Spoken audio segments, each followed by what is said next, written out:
لا حول ولا قوة إلا بالله العلي العظيم حسبنا الله ونعم الوكيل ونعم المولى ونعم النصير. أعوذ بالله السميع العليم من الشيطان اللعين الرجيم. بسم الله الرحمن الرحيم. الحمد لله الأول بلا أول كان قبله والآخر بلا آخر يكون بعده الذي قصرت عن رؤيته أبصار الناظرين وعجزت عن نعته أوهام الواصفين. ثم الصلاة والسلام على أشرف الأنبياء والمرسلين وخاتم النبيين سيدنا ونبينا ومولانا ومولى الثقلين جد الحسن والحسين بالقاسم محمد صلى الله عليه وسلم.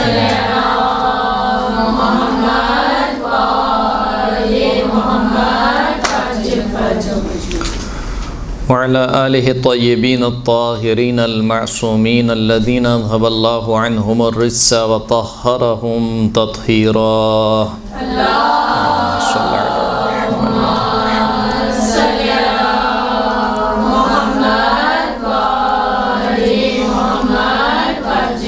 واللعنة الدائمة على أعدائهم أجمعين. أما بعد فقد قال الله سبحانه وتعالى في كتابه المجيد والفرقان الحميد وهو أصدق الصادقين. بسم الله الرحمن الرحيم. لا يكلف الله نفسا إلا وسعها لها ما كسبت وعليها ما اكتسبت.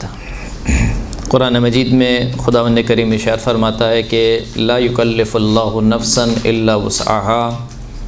خداوند کریم کسی نفس کو، کسی جان کو اتنی ہی تکلیف دیتا ہے کہ جتنی وہ برداشت کر سکتا ہے، جتنی اس میں وسعت ہے. لہا ما کسبت وعلیہا ما اکتسبت. جو نیکی نفس کماتا ہے وہ اسی کے فائدے کے لیے ہے. وعلیہا ما اکتسبت. اور جو برائی کوئی نفس کماتا ہے تو اس کا وبال اور اس کا نقصان بھی اسی نفس کے لیے ہے. یعنی خداوند کریم غنی علی الاطلاق ہے. غنی علی الاطلاق کا کیا مطلب ہے؟ یعنی خدا کو کسی چیز کی ضرورت نہیں ہے، نہ کسی کے نماز کی، نہ کسی کے روزے کی، نہ کسی کے حج کی، کسی چیز کی ضرورت نہیں ہے. اسے اپنی مخلوق کی عبادت کی ضرورت نہیں ہے. یعنی ایسا نہیں ہے کہ اگر اتنے لوگ مثال کے طور پر عبادت کریں گے تو وہ خدا بنے گا یا اس کی بڑائی ثابت ہوگی، اور اگر اتنے لوگ عبادت نہیں کریں گے تو نعوذ باللہ اس کی بڑائی میں یا اس کی کبریائی میں کچھ کمی آ جائے گی. وہ غنی علی الاطلاق ہے. نہ بندوں کے سجدوں سے اس کی کبریائی میں کچھ اضافہ ہوتا ہے، نہ کافروں کے کفر سے اس کی کبریائی میں کچھ کمی واقع ہوتی ہے. لہذا خداوند کریم نے قرآن مجید میں کئی جگہوں پر یہ ارشاد فرمایا ہے کہ جو تم نیکی انجام دیتے ہو اس کا فائدہ تمہارے لیے ہے. یعنی اگر میں نے تم پر نماز، روزہ، حج، زکوٰۃ واجب کیا ہے، شریعت کو لاگو کیا ہے، تو اس کا فائدہ میرے لیے نہیں ہے، اس کا فائدہ خود تمہارے لیے ہے. اور اسی طریقے سے جو برائی تم انجام دیتے ہو اس کا نقصان بھی تمہارے ہی لیے. ایسا نہیں ہے کہ اگر انسان معصیت کرے تو خدا کی بڑائی میں یا اس کی کبریائی میں یا خدا کی خدائی میں کچھ کمی آ جائے. گفتگو کا سلسلہ جو ہم چل رہا تھا گزشتہ درس میں وہ تھا آسان نیکیاں. اور آسان نیکیوں کے عنوان سے اس آیت کو ہم نے سرنامہ کلام کے طور پر پیش کیا تھا. اور اس وقت آپ کی خدمت میں یہ بات عرض کی تھی کہ ویسے تو پوری شریعت ہی خداوند کریم نے آسان رکھی ہے، بالخصوص جو شریعت محمد صلی اللہ علیہ وآلہ وسلم صلی اللہ علیہ وسلم.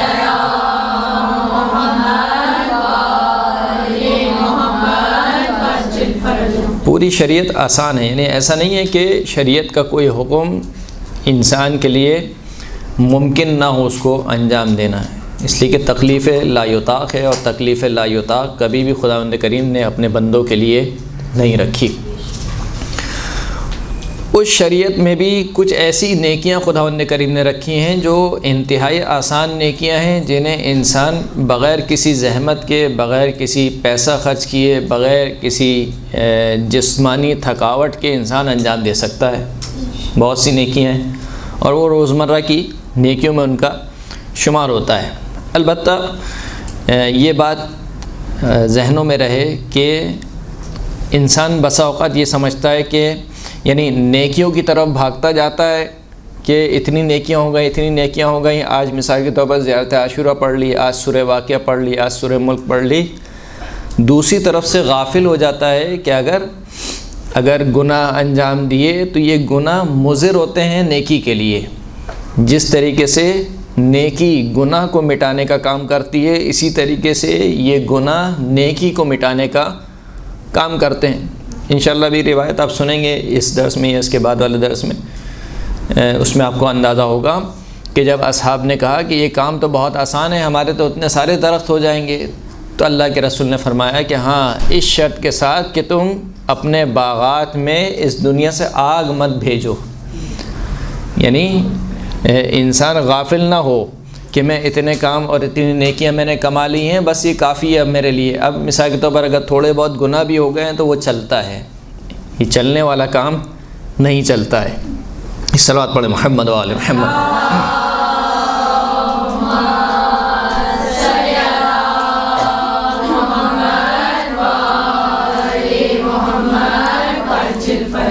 آج جس نیکی کا ہم تذکرہ کریں گے اور روایت میں بہت زیادہ اس کے اوپر تاکید کی گئی ہے، اس کا عنوان جو بانا گیا ہے احادیث کی کتابوں میں، وہ ہے ادخال السرور فی قلب المؤمن، مومن کے دل میں خوشی داخل کرنا، مومن کو خوش کرنا۔ یہ احادیث کا پورا باب ہے اور کئی روایات موجود ہیں، لیکن میں کوشش یہ کر رہا ہوں کہ ان نیکیوں کو بیان کیا جائے کہ جو ایک طریقے سے روایت کے اعتبار سے بھی مستند ہوں، ایسا نہ ہو کہ کوئی ایک دو روایت اس کے بارے میں پائی جاتی ہو۔ یعنی شیعہ سنی تمام مصادر میں اس مطلب پہ، اس باب پر کافی احادیث موجود ہیں ہمارے پاس۔ ادخال السرور فی قلب المؤمن، مومن کے دل کو خوش کرنا یا مومن کے دل میں خوشی کو داخل کرنا، جیسے کہ گزشتہ درس میں ہم نے عرض کیا تھا کہ وہ حلال طریقے سے ہونا چاہیے، حرام طریقے سے نہیں ہونا چاہیے۔ یعنی کوئی بھی ایسا حلال طریقہ کہ جس کے ذریعے سے آپ مومن کو خوش کر سکتے ہیں، کوئی بھی ایسا طریقہ، یہ ایک نیکی ہے۔ اچھا، اس میں ضروری اس کی بھی کوئی لمٹ بیان نہیں ہوئی ہے، جیسے کہ گزشتہ درس میں ہم نے عرض کیا تھا کہ صدقے کی کوئی لمٹ بیان نہیں ہوئی ہے، اس کی بھی کوئی لمٹ بیان نہیں ہوئی ہے کہ آپ یہ کام کریں تو ہی مثال کے طور پر ادخال السرور کہلائے گا۔ کسی بھی کام سے اگر آپ کا کوئی مومن خوش ہوتا ہے اور وہ کام حلال کام ہو تو یہ ادخال السرور کے زمرے میں آتا ہے۔ ثواب الاعمال میں روایت نقل کی گئی، چھٹے امام جعفر صادق علیہ الصلوۃ والسلام ارشاد فرماتے ہیں،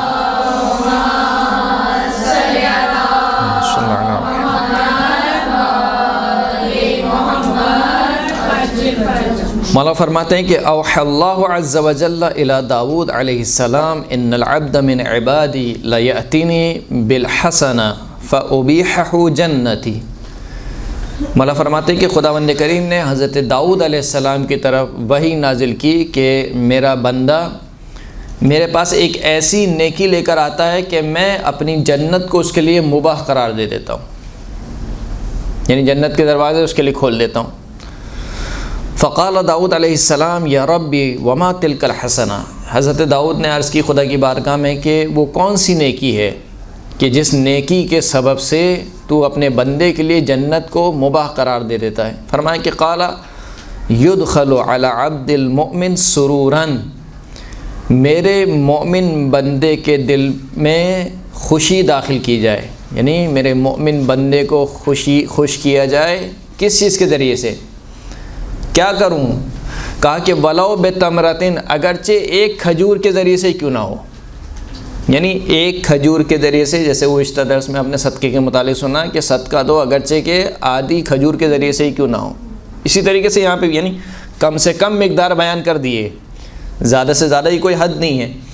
ایک کھجور کے ذریعے سے، ایک پانی کے گلاس کے ذریعے سے، مثال کے طور پر ایک جملے کے ذریعے سے، ایک حلال لطیفے کے ذریعے سے، یعنی مزاح کے ذریعے سے اگر آپ کسی مومن کو خوش کر سکتے ہیں تو یہ ایسی نیکی ہے جو جنت کو آپ کے لیے کیا کر دے گی؟ حلال کر دے گی، مباح کر دے گی آپ کے لیے۔ جب جناب داؤد علیہ السلام نے یہ سنا تو فرمایا کہ حق لمن عرفک الا ينقطع رجاءه منک، وہ شخص اے پروردگار جو تجھے پہچانتا ہو اس پر حق یہ بنتا ہے کہ وہ اپنی امید کو تجھ سے منقطع نہ کرے۔ یعنی کیا مطلب؟ یعنی اے پروردگار جب تو نے اتنے چھوٹے سے کام پر جنت کو رکھ دیا تو پھر بندے کو مایوس ہونا ہی نہیں چاہیے۔ یعنی بسا اوقات یہ ہوتا ہے کہ انسان گناہ کرتا ہے اور گناہ کر کر کے مایوس ہو جاتا ہے رحمت پروردگار سے۔ الیأس من رحمت اللہ، گناہ کبیرہ میں سے دوسرے نمبر کا گناہ۔ پہلا گناہ کیا ہے؟ الشرک باللہ، گناہ کبیرہ میں سے پہلا گناہ ہے الشرک باللہ۔ دوسرے نمبر کا یہ گناہ ہے الیأس من رحمت اللہ، اللہ کی رحمت سے مایوس ہو جانا، اللہ کی رحمت سے مایوس نہ ہو۔ تو جناب داؤد فرمانا چاہتے ہیں کہ اے پروردگار جب تو اس قدر رحیم و کریم ہے کہ ایک مومن کو ایک کھجور کھلانے پر اگر خوشی حاصل ہو جاتی ہے اور اس پر تو جنت کو واجب قرار دے دیتا ہے تو پھر تو مومن کو نا امید ہی نہیں ہونا چاہیے، تو اس سے نا امید نہیں ہونا چاہیے۔ قرب الاسناد میں سوال کیا گیا، ایک روایت نقل کی گئی قرب الاسناد کتاب میں، جناب رسول خدا صلی اللہ علیہ وآلہ وسلم صلی اللہ علیہ محمد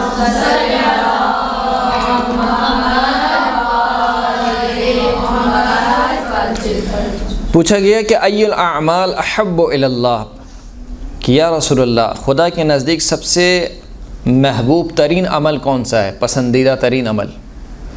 فرمایا اتباع سرور المؤمن، مومن کی خوشی کا اتباع کیا جائے، یعنی وہی معنی وہی ہے، یعنی مسلمان کو خوش کرنے کا وسیلہ ڈھونڈا جائے، حلال طریقے سے مسلمان کو مومن کو خوش کیا جائے۔ پوچھا گیا قیل یا رسول اللہ صلی اللہ علیہ وآلہ وسلم وما اتباع سرور المسلم،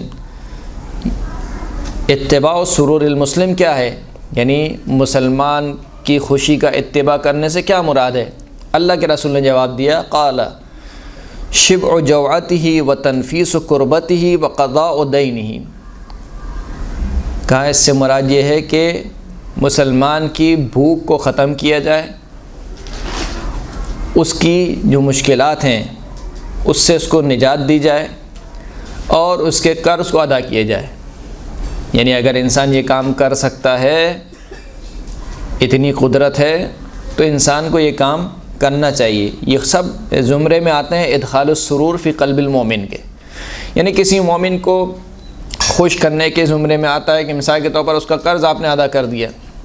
ایک مومن ہے جیسے آپ جانتے ہیں کہ اس کے اوپر قرض ہے اور یہ قرض کے تلے دبا ہوا ہے، مثال کے طور پر اگر میں بہت ہی اپنی سوسائٹی کے متعلق گفتگو کروں تو بہت سی شادیاں ایسی ہوتی ہیں کہ جس میں جو بیٹیوں کے باپ ہوتے ہیں وہ قرض دار ہو جاتے ہیں، مثال کے طور پر، یا بیٹیوں کی شادی آتی ہے اور والدین کے پاس نہیں ہوتا یا کم ہوتا ہے، تو اس میں اگر آپ نے مدد کر دی یا ان کے قرض کو ادا کر دیا، یا مثال کے طور پر کچھ فقراء ہیں جن کے پاس کھانے کو نہیں ہے، خداوند کریم کا شکر ہے کہ ہم 3 وقت کی روٹی کھاتے ہیں، بہت سے ایسے لوگ ہیں جو شاید 2 وقت کھاتے ہیں یا شاید 1 وقت کھاتے ہیں یا شاید نہیں کھاتے، یا 1 دن کھاتے ہیں 1 دن نہیں کھاتے، بہت سے ایسے لوگ ہیں، تو ان کی بھوک کو ختم کر دیا۔ بہت سے ایسے لوگ ہیں جو ہمارے ارد گرد کے لوگ ہیں مثال کے طور پر، جن کے بچوں کے پاس پہننے کو صحیح کپڑے نہیں ہیں یا پہننے کو صحیح جوتے نہیں ہیں، تو آپ نے اگر ان کو کر سکتے ہیں یہ کام، تو یہ سارے کام زمرے میں آتے ہیں ادخال السرور کے، مومن کے دل میں خوشی ڈالنے کے یا مومن کو خوش کرنے کے زمرے میں آتے ہیں۔ یہ تمام کام قضاء حاجت مومن، یعنی مومن کی حاجت کو پورا کرنا، مومن کی ضرورت کو پورا کرنا، یہ ادخال السرور کے زمرے میں آتا ہے۔ اعمال توسی میں امام جعفر صادق علیہ السلام سے ایک روایت کو نقل کیا گیا، صلی اللہ علیہ محمد و آل محمد، یہ بہت لطیف روایت ہے، اس کو آپ محظوظ کریں گے انشاءاللہ۔ فرماتے ہیں کہ اذا بعث اللہ المؤمن من قبرہ، جب خداوند کریم مومن کو اس کی قبر سے اٹھائے گا تو تو خرج معہ مثال، تو اس کی قبر کے اٹھنے کے ساتھ ایک اور چیز اس کی قبر سے نکلے گی جس کو جسم مثالی کہا جاتا ہے۔ جسم مثالی یعنی ایک میں ہوں مثال کے طور پر، اور اگر میرے ہی جیسا کوئی شخص یہاں پر یا کوئی چیز کوئی وجود یہاں پر موجود ہو تو اس کو کہا جاتا ہے جسم مثالی۔ جسم مثالی کی عموماً مثال دی جاتی ہے جیسے آپ خواب میں لوگوں کو دیکھتے ہیں، خواب میں آپ نے اپنے والد کو دیکھا، خواب میں اپنے والدہ کو دیکھا، تو وہ جو جسم آپ کو نظر آ رہا ہے اس کو کہا جاتا ہے کہ جسم مثالی ہے۔ یعنی آپ کے والد نہیں آتے خواب میں یا آپ کے ذہن میں نہیں آتے، لیکن وہ ہوتے بالکل شبیہ آپ کے والد کی طرح یا آپ کے والدہ کی طرح۔ تو کہا کہ جب مومن کو اٹھایا جائے گا تو اسی کی مثال، اسی کی شبیہ ایک اور وجود کو اٹھایا جائے گا۔ وہ جو جسم مثالی ہوگا وہ کیا کام کرے گا؟ یقدمہ امامہ، وہ اس کے آگے آگے چلے گا۔ فَكُلَّمَا رَأَى الْمُؤْمِنُ حَوْلًا مِّنْ أَحْوَالِ يَوْمِ الْقِيَامَةِ، پس جب بھی مومن قیامت کی ہولناکیوں میں سے کسی ہولناکی میں مبتلا ہوگا یا کسی ہولناکی کو دیکھے گا یا کسی ہولناکی کو محسوس کرے گا، قال له المثال، تو وہ جو جسم مثالی ہوگا وہ اس بندہ مومن سے کہے گا کہ لا تجزع ولا تحزن، کہ جزا نہیں کرو یعنی گھبرانے کی ضرورت نہیں ہے، خوف کھانے کی ضرورت نہیں ہے، غم نہ کرو۔ وَأَبْشِرْ بِالسُّرُورِ وَالْكَرَامَةِ مِنَ اللَّهِ عَزَّ وَجَلَّ، اور تجھے بشارت ہو خداوند کریم کی جانب سے سرور یعنی مسرت کی، خوشی کی، اور خداوند کریم کی جانب سے کرامت کی، اکرام کی۔ فما يزال يبشره بالسرور والكرامة من الله سبحانه حتى يقف بين يدي الله عز وجل ويحاسبه حسابا يسيرا، بس یہ جو جسم مثالی ہوگا یہ ہر موقع پر اس بندہ مومن کو بشارت دیتا رہے گا، یعنی ایک طریقے سے اس کو تسلی دیتا رہے گا کہ تمہیں گھبرانے کی ضرورت نہیں ہے، تمہیں بشارت ہو، تمہیں خوشی ملنے والی ہے، تمہیں اللہ کی جانب سے احترام ملنے والا ہے، تم اللہ کی جانب سے نوازے جانے والے ہو۔ یہ یہاں تک کہ وہ بندہ مومن خداوند کریم کی بارگاہ میں کھڑا ہو جائے گا، یعنی حساب و کتاب کے لیے۔ جب وہ حساب و کتاب کے لیے کھڑا ہوگا تو روایت کہتی ہے یحاسبہ حسابا یسیرا، خداوند کریم اس کا بہت تھوڑا حساب لے گا، یعنی جلدی فارغ ہو جائے گا۔ اچھا، یہ جلدی بھی وہاں کا جلدی ہے، یہاں والا جلدی نہیں ہے، یہ قیامت والا جلدی ہے۔ تو بہرحال دوسروں کے مقابل میں جو قیامت کی دیر ہے اس کے مقابل میں جلدی ہے، کا جلدی فارغ ہو جائے گا۔ جب وہ تھوڑا سا اس کا حساب ہوگا تو خداوند کریم حکم دے گا وَيَأْمُرُ بِهِ إِلَى الْجَنَّةِ، خداوند کریم اس کو حکم دے گا کہ تم جنت میں چلے جاؤ۔ وَالْمِثَالُ أَمَامَهُ، اور وہ جو جسم مثالی ہے وہ اس کے آگے آگے چلے گا۔ فَيَقُولُ لَهُ الْمُؤْمِنُ، جب یہ سارا واقعہ رونما ہو جائے گا تو وہ بندہ مومن اس جسم مثالی سے کہے گا، کیا کہے گا؟ رحمک اللہ، خدا تجھ پر رحم کرے، نعم الخارج معی من قبری، تو کتنی اچھی چیز ہے جو میرے ساتھ میری قبر سے خارج ہوئی ہے، میرے ساتھ میری قبر سے نکلی ہے۔ ما زلت تبشرنی بالسرور والکرامۃ من اللہ عز وجل، اور جب سے تو قبر سے میرے ساتھ نکلی ہے اس وقت سے لے کر ابھی تک تو مسلسل مجھے بشارت دیتی ہوئی آ رہی ہے کہ گھبراؤ نہیں، خوف مت کھاؤ، تمہیں انشاءاللہ خداوند کریم خوشی عطا کرے گا، کرامت عطا کرے گا۔ فمن انت، پس اب بتاؤ کہ تم کون ہو۔ جب مومن کی ساری اسے کہنا چاہیے خوف ختم ہو جائے گا تو وہ مومن اس سے کہے گا کہ تم بتاؤ کہ تم کون ہو۔ فیقول له المثال، تو وہ جو جسم مثالی ہے وہ اس بندہ مومن سے کہے گی کہ انا السرور الذی ادخلتہ علی اخیک المؤمن، میں وہ خوشی ہوں کہ جو تو نے اپنے مومن بھائی کو پہنچائی تھی، میں وہ خوشی ہوں، یعنی ایک خوشی کی بات ہو رہی ہے، میں وہ خوشی ہوں جو تو نے اپنے مومن بھائی کو پہنچائی تھی۔ خلقنی اللہ منہ لأبشرک، مجھے خداوند کریم نے اسی خوشی سے خلق کیا ہے تاکہ میں تجھے بشارت دیتی رہوں۔ اچھا، یہ اس قسم کی جو روایتیں ہیں اگرچہ کہ اس میں علی الاطلاق ہے، یعنی ایک شبہے کا ازالہ کرنا چاہتا ہوں یہاں پر کہ آپ اس روایت کو بما ہوا اس روایت کو نہ دیکھیں، اس روایت کے ساتھ اور بہت ساری چیزیں ملی ہوئی ہیں جو دوسری روایتوں میں ذکر ہوئی ہیں۔ یعنی مثال کے طور پر اس مثال میں اس روایت میں یہ کہا گیا کہ بندہ مومن اگر خوشی داخل کرے گا تو وہ ایک جسم مثالی خارج ہوگا، وہ اسے مسلسل بشارت دیتا رہے گا. تو کوئی یہ نہ سمجھے کہ بس خوشی داخل کر لی، اب اس کے بعد آپ اور کوئی کام نہیں کرنا، اس کا یہ مطلب نہیں ہے. یعنی یہ یہاں پر پوائنٹ آؤٹ کیا جا رہا ہے خاص نیکی کو، اور اس کی جزا بیان کی جا رہی ہے. نہ یہ کہ انسان یہ سمجھے کہ بس یہ کام کر لیا تو اب نہ نماز کی ضرورت ہے، نہ روزے کی ضرورت ہے، نہ فلاں یہ کام. مثلا یہ متاسفہ یہ کام بہت ہوتا ہے ہمارے یہاں، بالخصوص عزاداری کے حوالے سے. جب ہم روایتیں سنتے ہیں کہ مثال کے طور پر ایک آنسو جاری ہو گیا اور تمام کے تمام گناہ بخش دیے گئے، تو کوئی شک نہیں ہے روایت، اس روایت میں موجود ہے یہ روایت، اور صادق مصدق سے یہ روایت صادق ہے. لیکن اس کا یہ مطلب ہرگز نہیں ہے کہ انسان ان روایتوں پر اعتماد کرتے ہوئے اور یہ کہے کہ میں نے جو ہے وہ اب تمام کے تمام کام چھوڑ دیے، نہ مجھے نماز کی ضرورت ہے، نہ مجھے روزے کی ضرورت ہے، نہ مجھے کسی اور چیز کی ضرورت ہے. تو ان روایت کو پڑھتے ہوئے یا سنتے وقت اس بات کا خاص خیال رکھا جائے کہ یہ روایتیں ایک خاص نیکی کو پوائنٹ آؤٹ کرنے کے لیے آئی ہیں، ایک خاص نیکی کی اہمیت کو بیان کر رہی ہیں. اس کا یہ مطلب ہرگز نہیں ہے کہ انسان دوسرے کاموں کو چھوڑ دے. ایک صلوات پڑھے محمد و آل محمد، صلی اللہ علی محمد و آل محمد.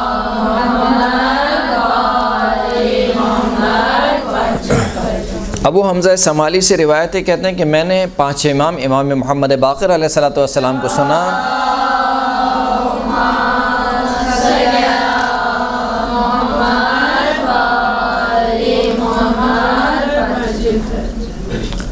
کہ وہ فرما رہے تھے کہ سرکار نے ارشاد فرمایا کہ یعنی ان کے جد رسول اللہ نے ارشاد فرمایا کہ من سر مؤمنا فقد سرنی، جس نے کسی ایک مومن کو خوش کیا اس نے مجھ رسول اللہ کو خوش کیا. ومن سرنی فقد سر اللہ، جس نے رسول اللہ کو خوش کیا اس نے اللہ کو خوش کیا. یعنی اگر پورے باب میں اس ادخال السرور فی قلب المؤمن، اگر اس پورے باب میں کوئی روایت نہیں ہوتی سوائے اس روایت کے، تو یہی روایت کافی تھی اس نیکی کی اہمیت کو بیان کرنے کے لیے. یعنی آپ اندازہ کیجئے کہ ہم میں سے ہر شخص یہ چاہتا ہے کہ زمانے کا امام ہم سے خوش ہو. وہ چاہتا ہے نہیں چاہتا؟ ہماری کوشش یہ ہوتی ہے کہ زمانے کے امام ہم سے راضی و خوشنود ہوں. بیان کر دیا دیکھو ہماری خوشی کس میں ہے، مومن کو خوش کرو گے ہماری خوشی اسی میں ہے. تم نے ایک مومن کو خوش کیا گویا ہمیں خوش کیا. ابھی آپ روایت سنیں گی، طویل روایت ہے. اصول کافی میں ہی 5ویں امام سے روایت ہے کہ ان مؤمنا کان فی مملکت جبار فولع به، کہ ایک مومن کسی ظالم اور جابر کے زیر حکومت زندگی بسر کر رہا ہوتا ہے. فولع به تو اس کا حق غصب کر لیا جاتا ہے. فہرب منه الی دار الشرک، وہ مومن فرار کرتا ہے وہاں سے، ایک ایسی حکومت کی طرف چلے جاتا ہے، ایک ایسے ملک میں چلے جاتا ہے جہاں پر مشرکین کی حکومت ہوتی ہے. یعنی مسلمانوں کی حکومت سے فرار کر کے چلا جاتا ہے کہاں پر؟ مشرکین کی حکومت. فنزل برجل من اہل الشرک، اب یہ بہت اہم روایت ہے. پس جب وہ مشرکین کے حکومت میں جاتا ہے تو ایک ایسے شخص کا مہمان بنتا ہے یا ایک ایسے شخص کے پاس جاتا ہے کہ جو مشرکین میں سے کوئی شخص ہوتا ہے. فَأَذَلَّهُ، وہ جو مشرک شخص ہوتا ہے وہ اس کو سائبان فراہم کرتا ہے، یعنی رہنے کی جگہ دیتا ہے. وَأَرْفَقَهُ، اس کے ساتھ نرمی سے پیش آتا ہے. وَأَضَافَهُ، اس کی مہمان نوازی کرتا ہے. فَلَمَّا حَضَرَهُ الْمَوْتِ، جب اس مشرک کی موت کا وقت آتا ہے، أَوْحَى اللَّهُ عَزَّ وَجَلَّ إِلَيْهِ، خداوند کریم اس مشرک کی طرف وحی کرتا ہے کہ وعزتی و جلالی، میری عزت کی قسم اور میرے جلال کی قسم، لو کان لک فی جنتی مسکن لاسکنتک فیہا، اگر میری جنت میں تیرے لیے کوئی جگہ ہوتی تو میں ضرور بضرور تجھے اپنی جنت میں جگہ دیتا. وَلَكِنَّهَا مُحَرَّمَةٌ عَلَى مَن مَاتَ بِي مُشْرِكًا، لیکن جنت میں نے حرام کر دی ہے جو میرے ساتھ کسی کو شریک قرار دے، اس کے پر جنت میں نے حرام کر دی ہے. بس تو مشرک مرا ہے، لہٰذا اگر یہ جنت میں نے حرام نہ کی ہوتی تو کیونکہ تو نے ایک بندہ مومن کے ساتھ یہ کام کیا کہ اس کو سائبان فراہم کیا، اس کے ساتھ نرمی سے پیش آیا، اور اس کو جو ہے وہ اس کی مہمان نوازی کی. ولیکن یا نار ہدیہ ولا تؤذیہ، لیکن خداوند کریم کہے گا آتش جہنم سے کہ اے آتش جہنم، اس مشرک بندے کو ڈرا ضرور، ہدیہ اس کو ڈرا، ولا تؤذیہ مگر اس کو اذیت مت پہنچا. کتنی اہمیت ہے، کتنی اہمیت ہے ادخال السرور. اب اسی سے آپ اس کے برعکس نتیجہ نکال لیں. برعکس نتیجہ کیا؟ جب ادخال السرور کی اتنی اہمیت ہے تو اذیت پہنچانا کس قدر مذمت ہوگا. اگر کوئی مومن کسی کو اذیت پہنچائے کسی بھی طریقے سے، اپنے اعضاء و جوارح کے ذریعے سے، اپنے گفتگو کے ذریعے سے، طعن کا نشانہ بنائے، تشنیع کا نشانہ بنائے، طنز کا نشانہ بنائے، یہ اذیت پہنچانا جس طریقے سے ادخال السرور اس قدر اہمیت کا حامل ہے کہ ایک بندہ مشرک کے لیے خداوند کریم کہہ رہا ہے کہ اگر جنت میں جگہ ہوتی تو میں تجھے جنت میں جگہ دیتا، اور آتش جہنم سے کہہ رہا ہے کہ اس کو ڈرانا ضرور مگر اس کے لیے اس کو اذیت مت پہنچانا. آپ سوچئے کہ اگر بندہ مومن کو اذیت پہنچائی جائے تو اس کا گناہ کیا ہے.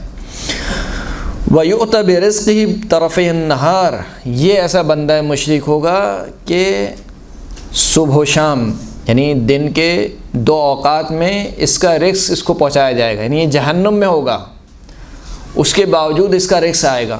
تو راوی نے سوال کیا، قلت من الجنہ، کیا اس کا جو رزق آئے گا وہ جنت سے آئے گا؟ قال من حیث شاء اللہ، امام نے فرمایا کہ جہاں سے اللہ چاہے گا وہاں سے اس کا رزق آئے گا. صلوات پڑھیں محمد و آل محمد، صلی علی محمد و آل محمد.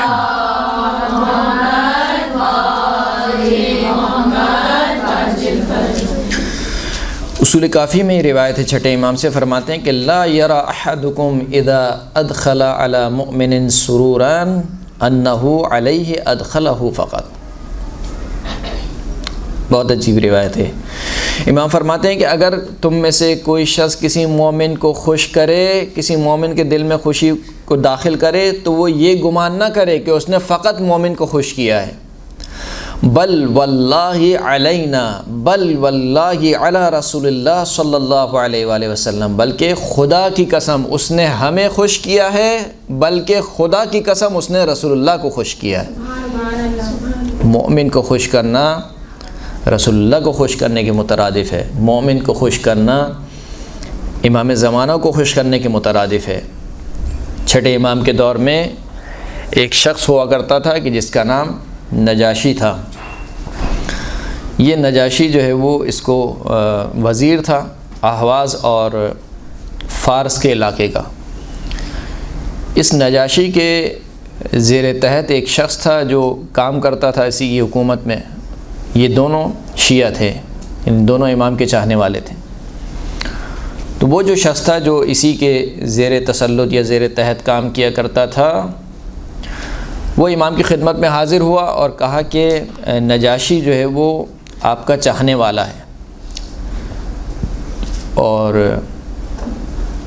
اس کا جو دیوان ہے، اس کا جو رجسٹر ہے حکومت کا، اس میں جو ہے وہ میرا بہت زیادہ ٹیکس لکھا ہوا ہے اور میں ٹیکس نہیں دے سکتا ہوں، ادا نہیں کر سکتا ہوں. لیکن وہ نجاشی جو ہے وہ میں جانتا ہوں شیعہ ہے. اچھا، یہ دونوں آپس میں ایک دوسرے پر دین ظاہر نہیں کر سکتے تھے کیونکہ تقیہ کا معاملہ تھا. لیکن اس شخص نے کہا امام سے، چھٹے امام سے، کہ نجاشی کیونکہ جو ہے وہ آپ کا شیعہ ہے. اور کیسا شیعہ ہے؟ وَهُوَ مُؤْمِنٌ يَدِينُ بِطَاعَتِكَ، ایسا مومن ہے کہ جس کا دین آپ کی اطاعت ہے. یہ بہت بڑا جملہ ہے، اس جملے کو سمجھیے. وہ ایسا آپ کا شیعہ ہے کہ جس کا دین کیا ہے؟ آپ کی اطاعت ہے. یعنی وہ کہتا ہے کہ مجھے کچھ بھی ہو جائے، چھٹے امام جو کہیں گے سر آنکھوں پر، چھٹے امام جو کہیں گے. اور ایسے گزرے ہیں، ایسے گزرے ہیں. یہ ایک مرد کی مثال ہے. ایسی تاریخ میں ایک مثال ام خالد کی ہے. ام خالد چھٹے امام کی ہی صحابیاں ہیں. ام خالد کو کوئی مرض درپیش ہوا، ڈاکٹر نے کہا کہ اس کا علاج شراب پینا ہے، شراب پیو گی تو وہ مرض ٹھیک ہو جائے گا. اب ہم جیسے لوگ ہوتے ہیں، ہم کہتے ہیں کہ چھٹی مل گئی، صحیح نا، اب تو مجبوری ہے، کیا کریں، ڈاکٹر نے لکھ دیا شراب پینا ہے، لیکن خالد چھٹے امام کی خدمت میں حاضر ہوئی۔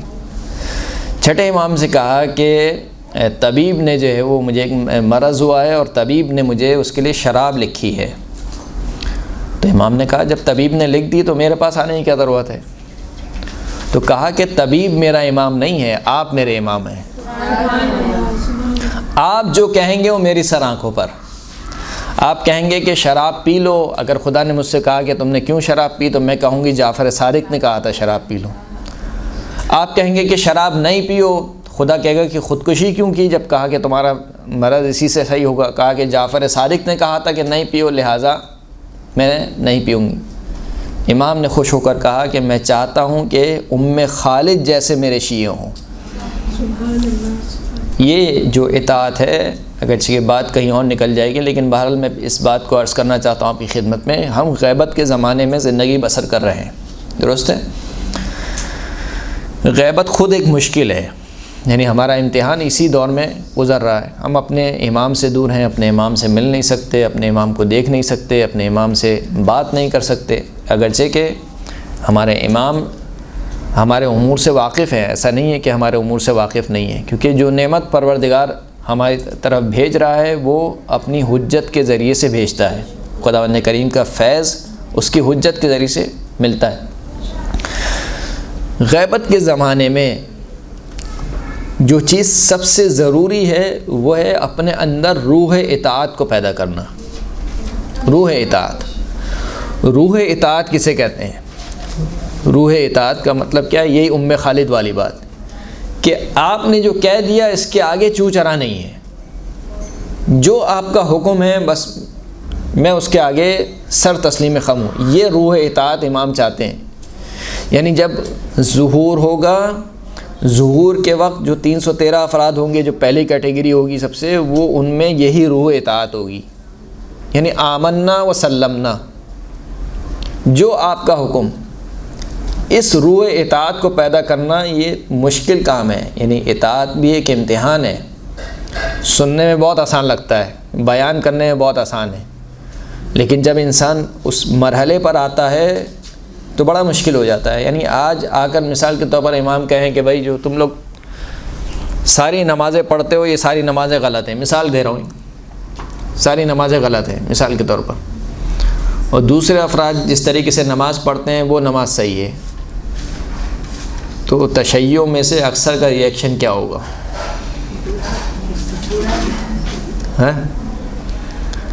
یا ہم جو اذان دیتے ہیں مثال کے طور پر امام کہیں کہ یہ نہیں صحیح نہیں، ایک مثال کے طور پر پیش کر رہا ہوں، فوراً سے مجتہد کی طرف اشارہ کریں گے، جی ہم فوراً مجتہد کو بلیم کریں گے۔ ٹھیک ہے، مجتہد کی بات تو ختم ہو گئی نا، اب تو امام آ گئے سامنے۔ ہم بھی یہ کہیں گے نا انہوں نے سکھایا ہے، درست ہے، آپ کی اپنی حجت ہے، لیکن ایک آپ عذر پیش کیے کر سکیں گے، لیکن پہلے مرحلے میں جو ہمارے کچھ جذباتی لوگ ہیں ان کا ریئیکشن کیا ہوگا؟ وہ کہیں گے کہ یہ کیسا امام ہے، مثال کے طور پر کیسا امام ہے، یہ ہوگا یا نہیں ہوگا؟ یہ روایت میں موجود ہیں جملے کہ ہمارا ظہور اس وقت ہوگا کہ جب خود ہمارے ماننے والے ہم سے مایوس ہو جائیں گے۔ ہمارا ظہور اس وقت ہوگا کہ جب ہمارے ماننے والے ایک دوسرے کے منہ پر تھوک پھینکیں گے۔ تھوک پھینکنے سے مراد کیا ہے؟ یعنی وہی یہ کنایا ہے، یعنی ایک دوسرے کو طنز اور تشنیع کا نعرہ بنائیں گے، وہ کہیں گے کہ تم ولایت سے خارج ہو، وہ کہیں گے تم ولایت سے خارج ہو، وہ کہیں گے کہ ہم ولایتی ہیں، وہ کہیں گے ہم ولایتی ہیں، درست ہے؟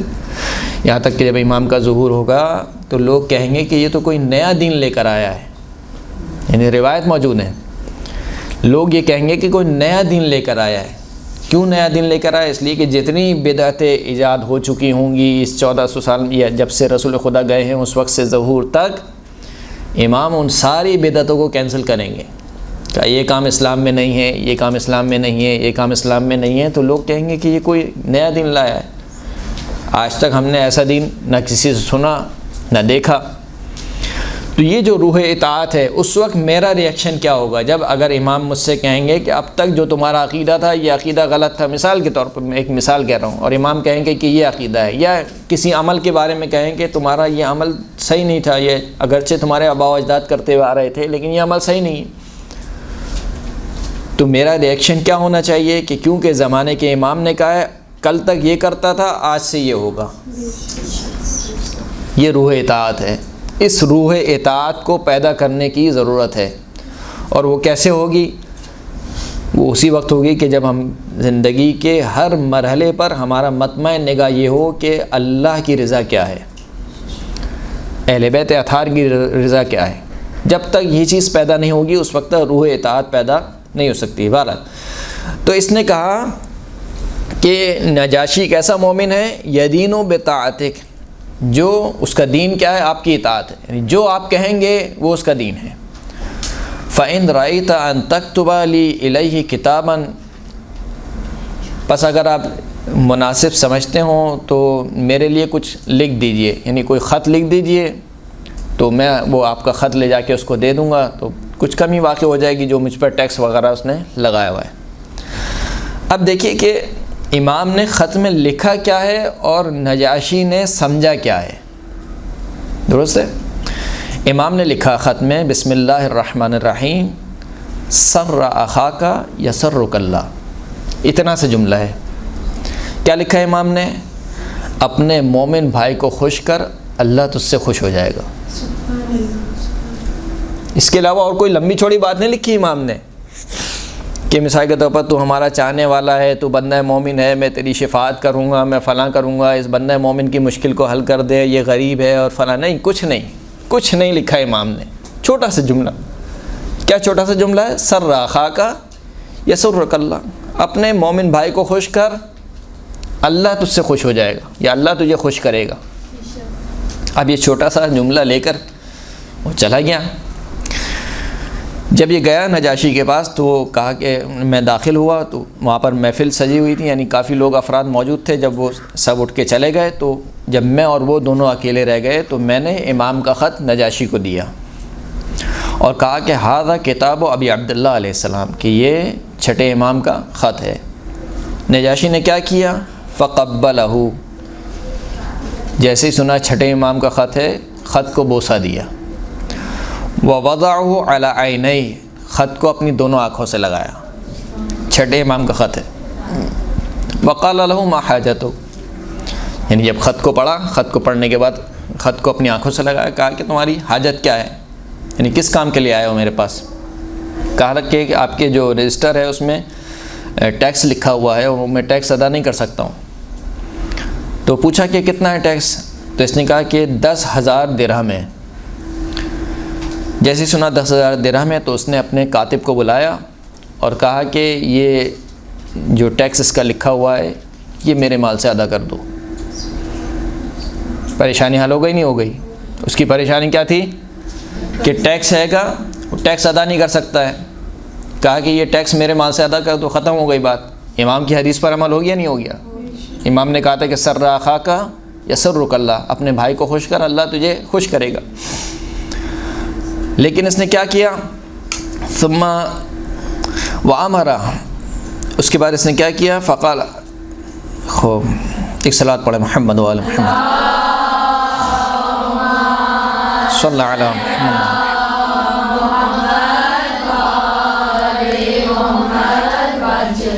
اس کے بعد اس نے کہا کہ ایک سواری کو لایا جائے، ایک کنیز کو لایا جائے، ایک غلام کو لایا جائے. کہا کہ یہ تیرے لیے. جب ٹیکس کو ادا کیا اس کی جانب سے تو کہا کہ کیا میں نے تجھے خوش کر دیا؟ اس بندے نے کہا کہ ہاں تو نے مجھے خوش کر دیا. پھر کہا کہ یہ سواری بھی تیرے لیے، یہ کنیز بھی تیرے لیے، یہ غلام بھی تیرے لیے. پھر اس کے بعد پوچھا کہ کیا میں نے تجھے خوش کر دیا؟ اس نے کہا ہاں کہ تو نے مجھے خوش کر دیا. پھر ایک برتن منگوایا گیا، اس برتن کو بھر دیا کپڑوں سے، کئی کپڑے بھی تیرے لیے. پھر کہا کیا میں نے تجھے خوش کیا؟ اس نے کہا ہاں تو نے مجھے خوش کر دیا. کہتا ہے کہ وہ اسی طریقے سے مجھے دیتا جا رہا تھا اور مجھ سے پوچھتا جا رہا تھا کہ کیا میں نے تجھے خوش کر دیا؟ میں کہتا تھا کہ ہاں تو نے مجھے خوش کر دیا. یہاں تک کہ جس فرش پر وہ بیٹھا تھا، جس قالین پر یا جس دری پر وہ بیٹھا ہوا تھا، کہا کہ اس فرش کو اٹھا لے، یہ فرش بھی تیرا. یعنی جتنا جو کچھ تھا اس کے پاس سب کچھ دے دیا. اب آپ نے سمجھا کہ اس جملے کا مطلب کیا تھا؟ یدین بطاعتک، اس کا دین تیری اطاعت ہے، آپ کی اطاعت ہے۔ یعنی امام کی اطاعت کس قدر محبوب تھی نجاشی کو، سب کچھ دے دیا کہ یہ بھی تیرا، یہ بھی تیرا، یہ غلام بھی تیرا، کنیز بھی تیری، یہ فرش بھی تیرا، سب کچھ تیرا۔ پھر اس کے بعد کہا کہ جب جانا تو امام کو میرا سلام کہنا، اور پھر اس کے بعد اگر کبھی بھی تمہیں کوئی ضرورت پیش پڑے تو میرے پاس آ جانا، پریشان مت ہونا۔ یہ چلا گیا۔ اب یہ شخص امام کی خدمت میں حاضر ہوا۔ امام نے کہا ہاں بھائی بتاؤ کیا ہوا؟ اس نے سارا واقعہ بتایا کہ وہ اس طریقے سے مجھے دیتا جا رہا تھا اور پوچھتا جا رہا تھا کہ کیا میں نے تجھے خوش کیا، اور میں کہتا تھا کہ ہاں تو نے مجھے خوش کیا۔ تو اس شخص نے کہا یا ابن رسول اللہ کأنہ قد سرک ما فعل بی، اے اللہ کے رسول۔ اچھا، امام سنتے جا رہے تھے اور امام کے چہرے پر خوشی کے آثار رونما ہوتے جا رہے تھے، یعنی جیسے وہ واقعہ سناتا جا رہا تھا امام خوش ہوتے جا رہے تھے۔ تو اس شخص نے کہا کہ مجھے ایسا لگتا ہے کہ جو کام اس نے کیا ہے اس سے آپ بہت خوش ہوئے ہیں۔ کہا کہ فقال ای واللہ لقد سر اللہ ورسولہ، خدا کی قسم اس نے اللہ کو خوش کیا، اس نے رسول اللہ کو خوش کیا۔ صلی اللہ علیہ وسلم۔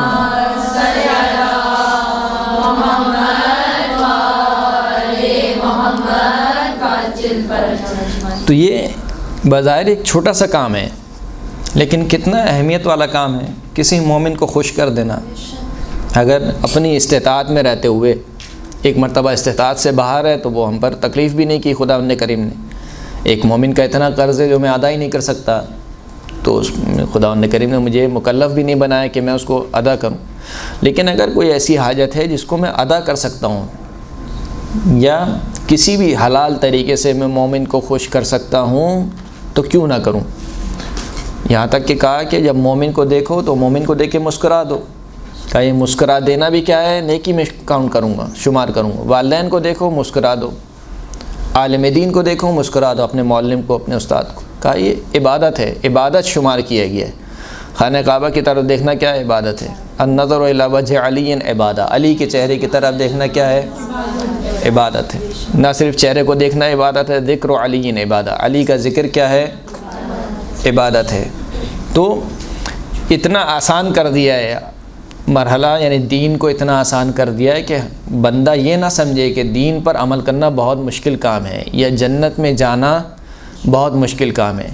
اسی طریقے کا ایک واقعہ جو آپ سنتے ہوں گے 7ویں امام موسیٰ کاظم علیہ السلام سے۔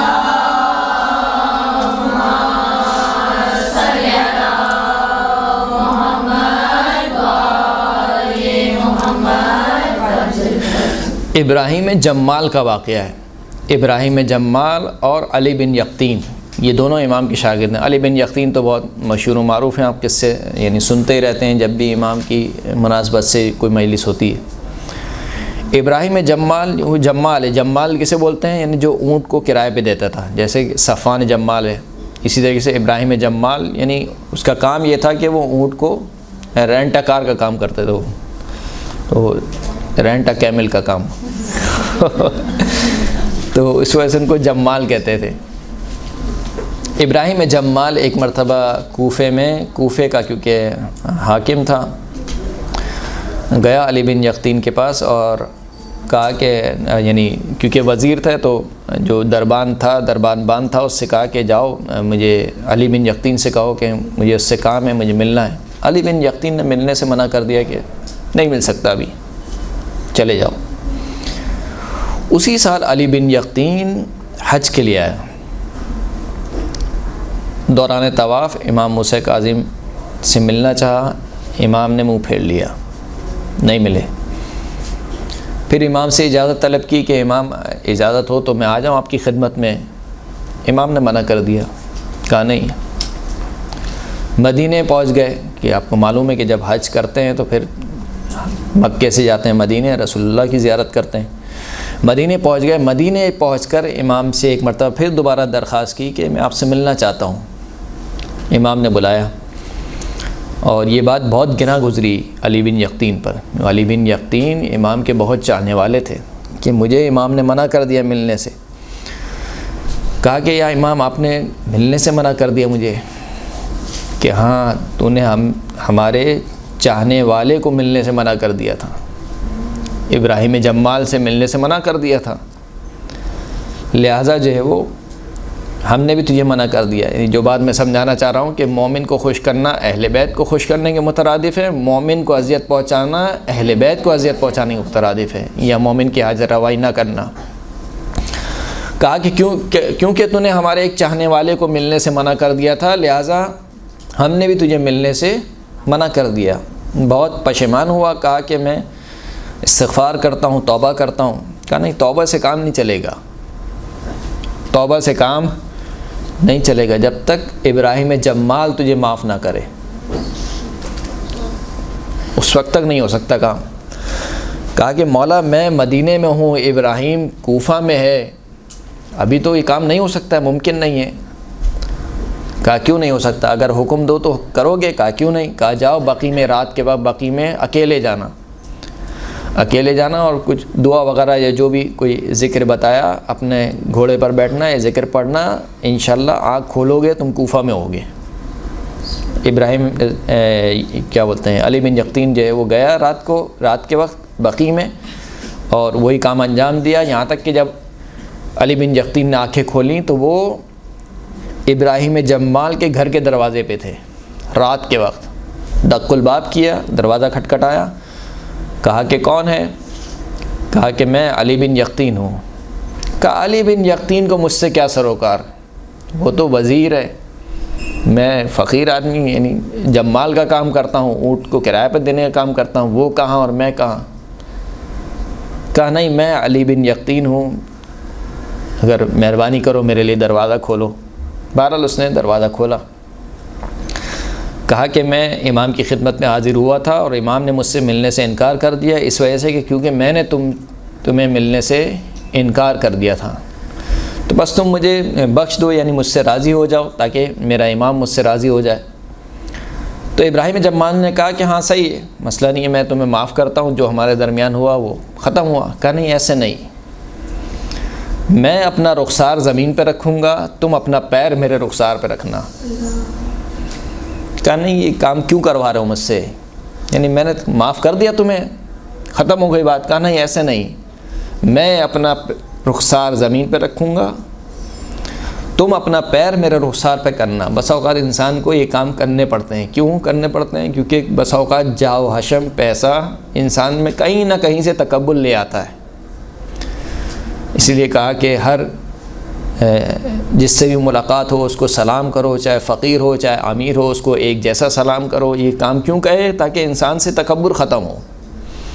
تو علی بن یقطین نے بھی اس وجہ سے کہ ایسا نہیں ہو کہ خدا نخواستہ میرے دل میں ایک تکبر آ گیا ہو، کہا کہ میں اپنا رخسار زمین پہ رکھوں گا، تم میرے رخسار پر اپنا پیر رکھنا، اور صرف پیر رکھنا نہیں، پیر رکھ کے دبانا، تو میں سمجھوں گا کہ تم نے مجھے معاف کر دیا.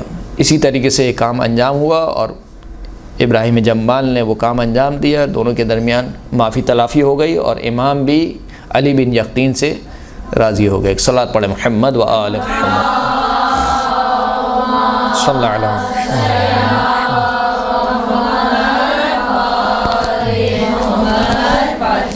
وآخر الدعوانا الحمد للہ رب العالمین.